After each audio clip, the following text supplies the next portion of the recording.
হ্যাঁ, আগামীকাল কথা বলবেন তিনি সাইদ সাহেবের মাঠ সিলেটের যে পিএমসি কলেজ আছে না, এখানে কথা বলবেন তিনি। যশোরের চাইতে বড় বাঘ সেখানে সাইদ সাহেব কথা বলেছিল ওখানে প্রায় 10 বছর। সেই বাঘ তিনি সেখানে তিনি কথা বলবেন। এক বাজার পূজারী তিনাকে নিয়ে স্ট্যাটাস দিয়েছে, নাউজুবিল্লাহ বলার জন্য রেডি থাকবেন যে মিজানুর রহমান আজহারীকে কেউ যদি বদল করতে পারে 10 লাখ টাকা পুরস্কার। নাউজুবিল্লাহ। এই বাংলার জমিনে যতক্ষণ পর্যন্ত আল্লাহর সামনে দাঁড়িয়ে এই জবাবটা দিতে পারবে ততক্ষণ পর্যন্ত সে তার স্থান থেকে এক কদম সামনে অগ্রসর হতে পারবে। এজন্য আল্লাহ রাসূল বলেছে হায়াতাকা ক্বাবলা মাউতিক, তোমার হায়াতের কদর করো মৃত্যু আসার আগে।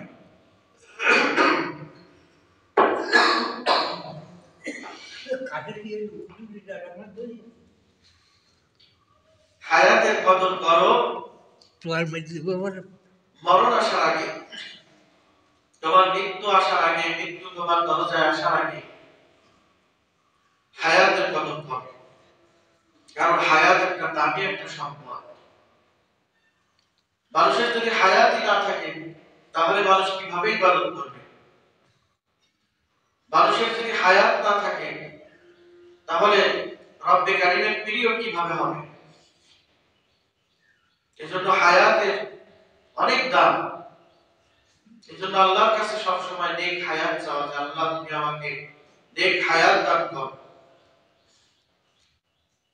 হায়াত তো অনেক জীবজন্তুরাও পায়, কচ্ছপ 1000 বছর বেঁচে থাকে কচ্ছপ, কিন্তু মানুষের হায়াত একেবারেই স্বল্প, একেবারেই অল্প।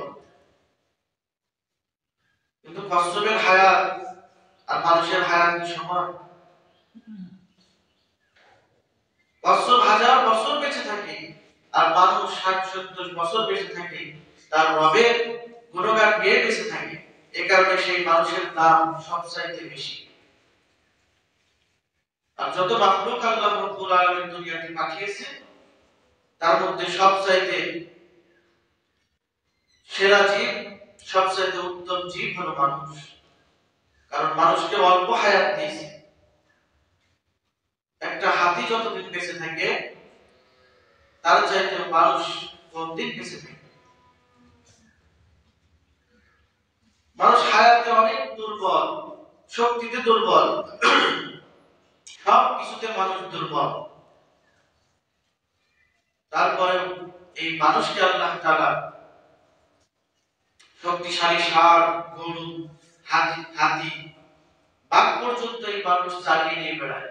কারণ মানুষের বুদ্ধিমত্তা, মানুষের বুদ্ধি আল্লাহ দিয়েছেন, এলেম দিয়েছেন, হিকমত দিয়েছেন, কৌশল করার শক্তি দিয়েছেন। এই কারণে নেক হায়াত সবসময় আল্লাহ রাব্বুল আলামিনের কাছে আমরা চাই।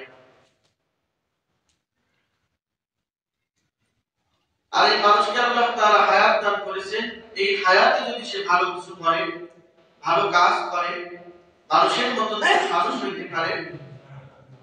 শুধু সূরাতে মানুষ না, বাহ্যিক আকারে মানুষ, কিন্তু ভিতরগত অনেক কালো। মানুষের মতন মানুষ যদি হওয়া যায়, দেখবেন মানুষ কিন্তু ছোট্ট বাচ্চাকে কিংবা সন্তান হইলে বলে হুজুর দোয়া করবেন সন্তানটাকে যেন মানুষের মতো মানুষ করতে পারে।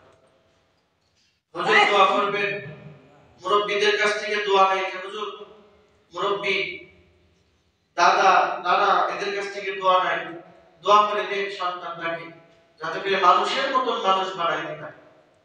মানুষের পেট থেকে আসলে সব মানুষ না। কেউ কিন্তু এই কথা বলে না যে গরুর মতন গরু হা, গরুর বাচ্চাকে কেউ কখনো বলেছে যে গরুর মতন গরু হা, ছাগলের মতন ছাগল হা, বাঘের মতন বাঘ হা, এই কথা বলে। কিন্তু মানুষকে বলে যে মানুষের মতন মানুষ হও। কারণ সূরাতে দেখলে মানুষ হইলেও যদি তার ভিতর পরিবর্তন না হয় তাহলে সে প্রকৃত মানুষ না। ঠিক কি না? হায় রে সাদের দুনিয়ায়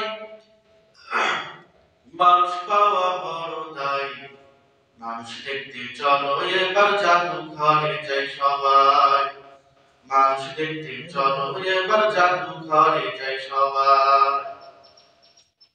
জনসংখ্যা বাড়ছে, কমছে মানুষ। জনসংখ্যা আমরা যা দেখি চোখে এগুলো সকলে জনসংখ্যা, প্রকৃত মানুষ নাই। প্রকৃত কি মানুষ আছে বলেন? দেখতে সরাতে মানুষ হয়েছে, কিন্তু কাজ কর্মে সে মানুষ না। প্রকৃত মানুষ হতে হবে। যেমন মক্কা নগরীতে যখন আল্লাহ নবী সাল্লাল্লাহু আলাইহি ওয়াসাল্লাম আসলেন, দেখলেন মক্কা নগরীতে এত পরিমাণ গুনার সয়লাব চলছে, কাবা শরীফ তাওয়াফ করে উলঙ্গ অবস্থায়, নাউজুবিল্লাহ, নিজের কন্যা সন্তানকে তারা গজব মনে করে জীবিত পর্যন্ত দাফন করে দেয়, নাউজুবিল্লাহ। যেখানে সেখানে জিনার সয়লাব হয়, অন্যায় জুলুম অত্যাচার, এত পরিমাণ জুলুম হয় মক্কা শহরে। আল্লাহর নবী যখন দেখলেন, তখন তিনি মেহনত শুরু করলেন, দ্বীনের দাওয়াত শুরু করলেন। আল্লাহর নবীর দ্বীনের দাওয়াতে যেই মানুষগুলো মক্কা তাওয়াফ করত উলঙ্গ অবস্থায়, নিজের সন্তানকে, মেয়ে সন্তানকে, কন্যা সন্তানকে গজব মনে করে লজ্জায় তারা দাফন করত, সেই মানুষগুলোই রাদিয়াল্লাহু তাআলা আনহু হয়ে গেল। সুবহানাল্লাহ। কারণ প্রথম দিক থেকে তারা সুরাতে মানুষ ছিল, কিন্তু যখন আল্লাহর নবী তাদেরকে বুঝাইলো, দ্বীন শিখাইলো, কুরআন ধরাইলো, কুরআন আসলো, রাসূল বলল আমি নবী, এইভাবে চলো, আমাকে অনুসরণ করে চলো। যখন তারা এই কাজগুলো করতে লাগলো, হাবিবের সুহবতে আসলো, তখন তারা সোনার মানুষ হয়ে গেল। ঠিক কি না? এমন মানুষ হইল যে হযরত আবু বকর সিদ্দিক রাদিয়াল্লাহু তাআলা আনহু মানুষের মধ্যে সবচেয়ে শ্রেষ্ঠ মানুষ, এর মধ্যে কোনো সন্দেহ নেই। কত শতবার যে আল্লাহর নবী তাকে জান্নাতি বলে ঘোষণা করেছে, তার কোনো হিসাব নাই। যে আবু বকর তুমি জান্নাতি, আবু বকর তুমি জান্নাতি।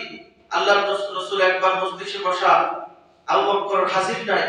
আল্লাহর নবী বলে উঠল, এখন যে প্রবেশ করবে সে জান্নাতি। সবাই তাকিয়ে দেখছে কে প্রবেশ করে, দেখি নাকি আবু বকর। আবু বকর প্রথম দিকে দ্বীনের দাওয়াত ছিল না, সুরাতে মানুষ ছিল। রাসূলের সুহবত পাওয়ার পরে, রাসূলের মানার পরে, দ্বীন শিখার পরে, কুরআন মানার পরে, ওই আবু বকর এক সময় জান্নাতি বলে ঘোষণা পায়। সুবহানাল্লাহ।